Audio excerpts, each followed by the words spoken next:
You can use enter and the arrow to pan over. So everything in the Grand Prairie area is at 55 degrees latitude. So it's really the decimals I'm worried about right here because nothing's far enough away. So I'll just punch in the coordinates that I want quickly.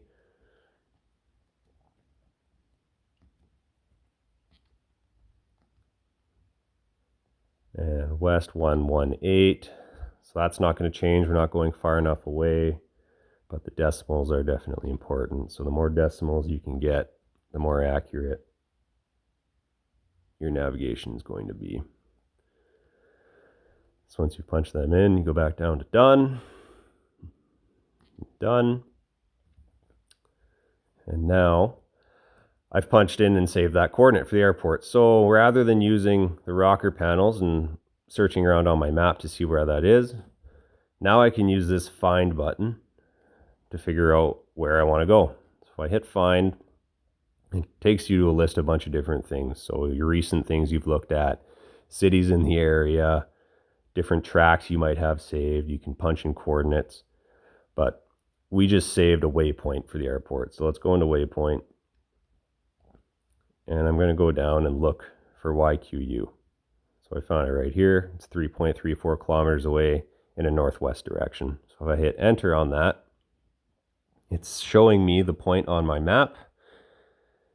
As you can see, that's the airport in the background. And I'm going to hit enter again to go.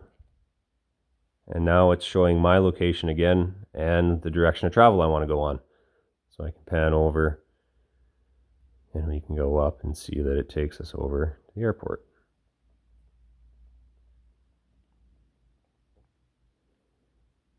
Right there.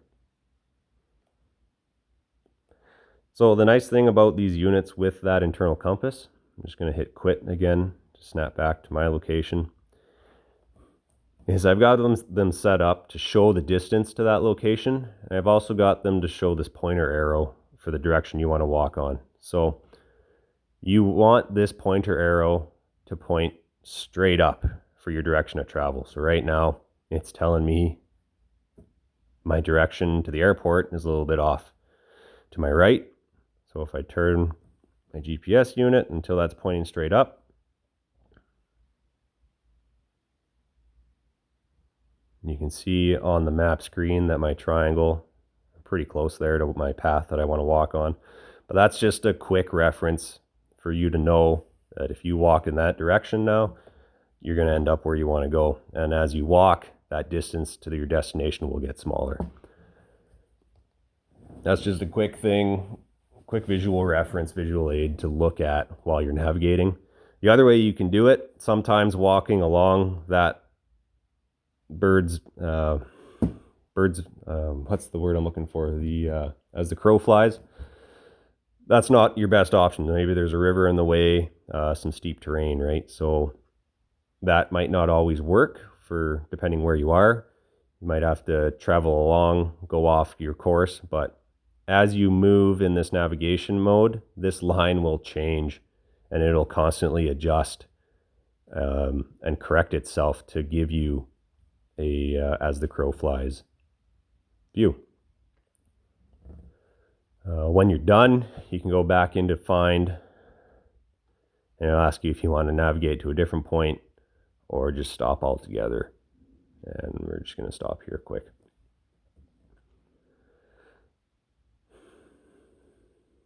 So from what I can think of, those are kind of the main functions of this unit and how I use them in a search.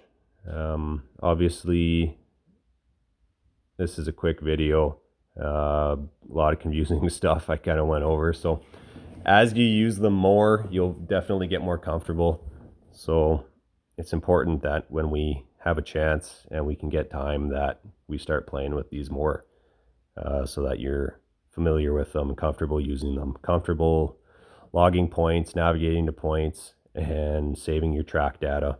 Just the important things that we only get one chance at, especially the track data. If you screw that up to begin with, then it's not going to be set right for the duration of your search. So it's important that we get some practice in with that. So as COVID comes to an end, maybe we get a chance to do that. So Thanks everyone. I guess, like I said, reach out to me if you have any questions, and we'll talk to you later. Bye for now.